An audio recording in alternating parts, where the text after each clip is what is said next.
الحمد لله رب العالمين والصلاة والسلام على أشرف الأنبياء والمرسلين نبينا وسيدنا محمد مصطفى صلى الله عليه وآله وأصحابه أجمعين ومن والاه.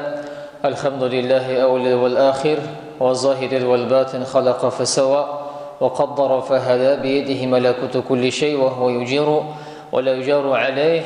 أحمده سبحانه وأشكره وأتوب إليه وأستغفره وأشهد أن لا إله إلا الله وأشهد أن محمدا عبده ورسوله.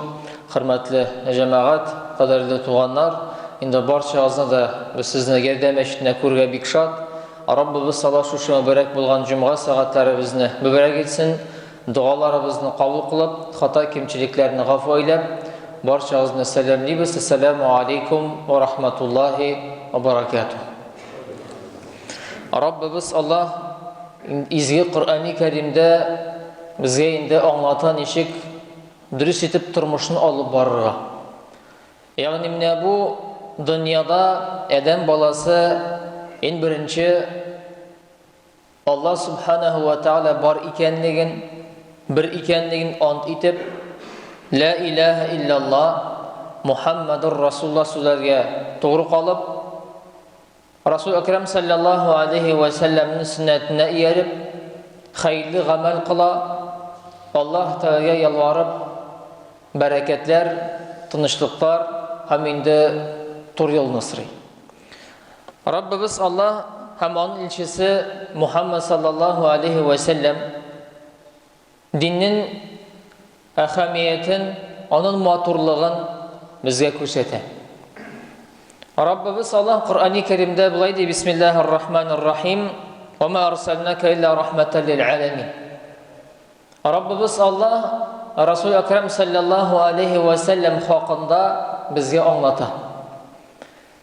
Derslikte Allah'ın ilçesi galemge rahmet bilgisi itip jiberildi deyip Rabbimiz Allah bizge buyura. Derslikte mine bu ayetini eğer de indi qarasak, uylab fikirlesek, Allah subhanahu ve taala bizge mayaklı yol sıman Resulümüzün sallallahu aleyhi ve sellem'ni kurkem ahlak iyesi hem indi yana şulay dinni maturluk bilen, sabırlık bilen kursetüşü bir zat bularak şundan da kursete. Allah subhanahu ve taala Resul-i Ekrem sallallahu aleyhi ve sellem hakkında bulay bizge anlatkaç, biz indi din ol nindi ikenligin anlayız. Kur'an-ı Kerim'de din hakkında Allah Teala ite la ikraha fid din. Dinde kişiler yok. Mecburi kiritip bulmuyor. Yana şulay maturluk bilen dinge şakırağız deyip Rabbimiz sallallahu buyura.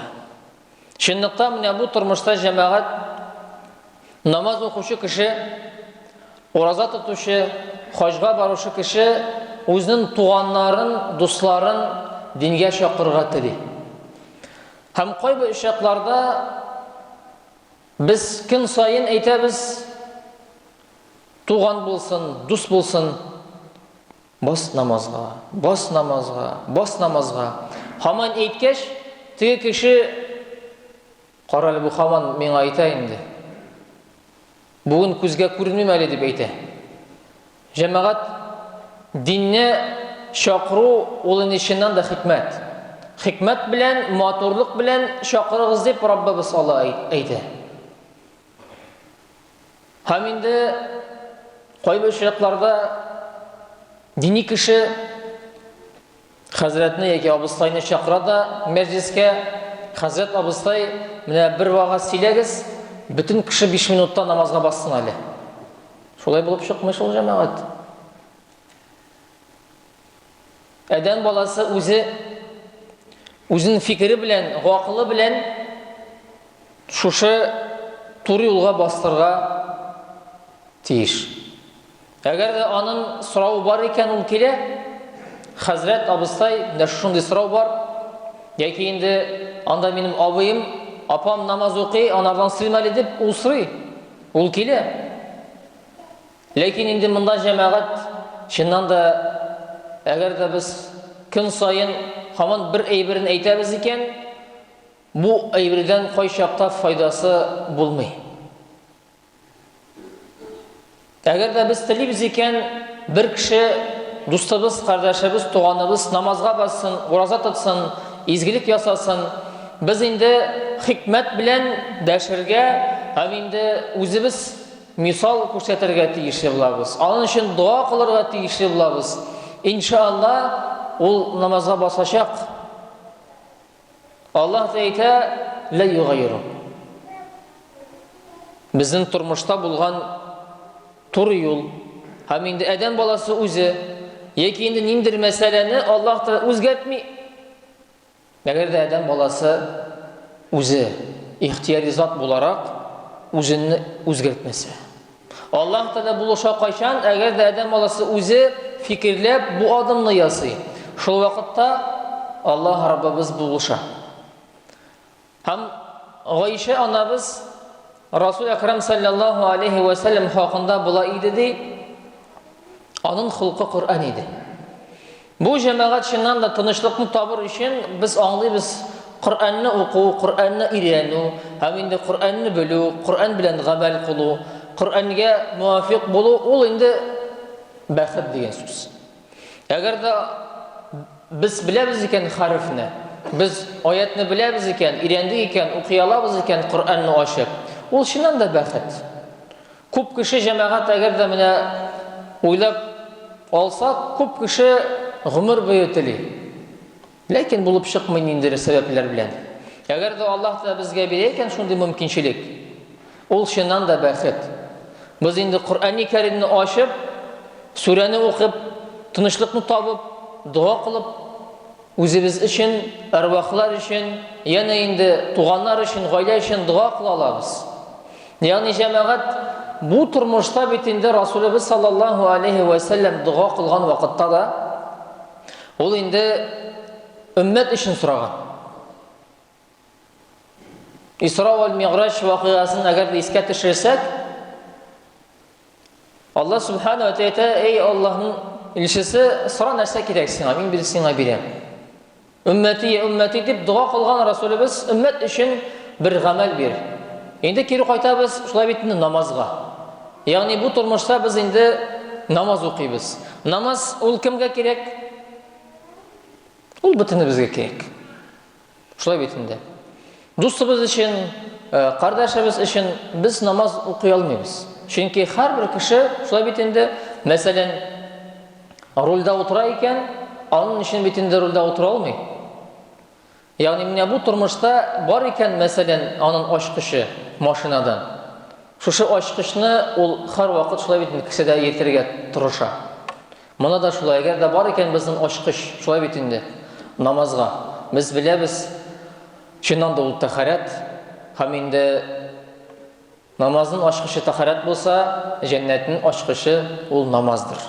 Ягъни җәмәгать менә бу тормышта дин, Аллаһ Раббыбыз һәм инде Расул Акрам саллаллаху алейхи ва саллям гомумән алганда безгә инде күркәм, матур һәм инде әһәмиятле юлларны күрсәтәләр. Әгәр дә Расулыбыз әйткән хадис шәрифләренә таянсак, аның тормышына карасак, чыннан да кеше бәхетле була. Әгәр дә ул Аллаһ Тәгаләгә тәвәккәл кылып яшәсә, Раббыбызга дуа кылып яшәсә, чыннан да Аллаһ та анарга бәхет, шатлык, нигъмәт бирә. Без бит инде монда утыручылар, безнең шик юк, чөнки Аллаһ та безгә булыша. Шулай ук ниндер бәла, каза, хәсрәт килсә, Аллаһ та безгә бирә. Шулай бит.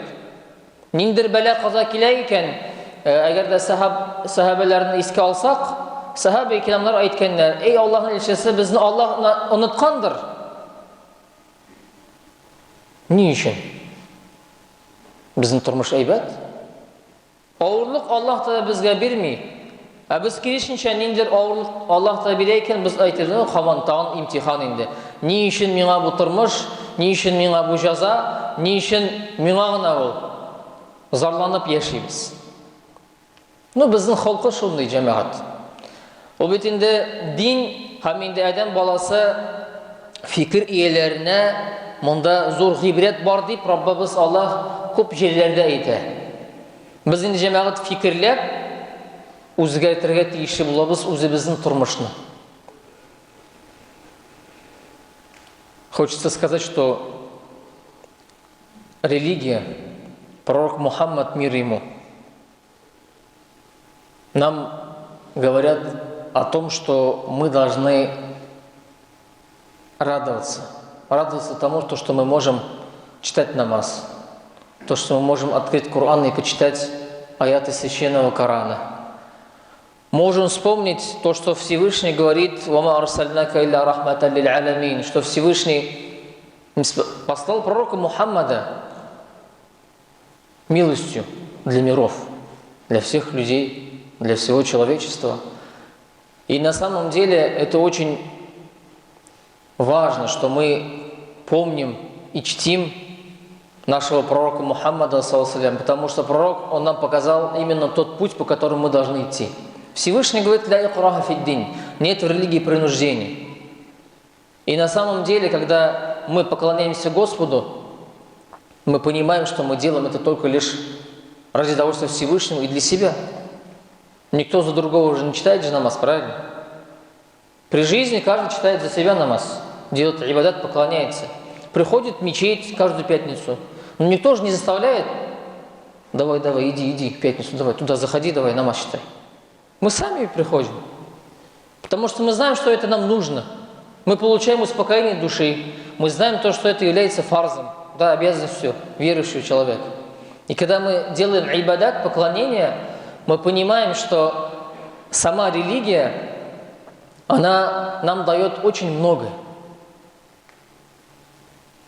И Господь миров, не спосылая нам какие-то трудности, беды, сложности и радости, только все в наших руках.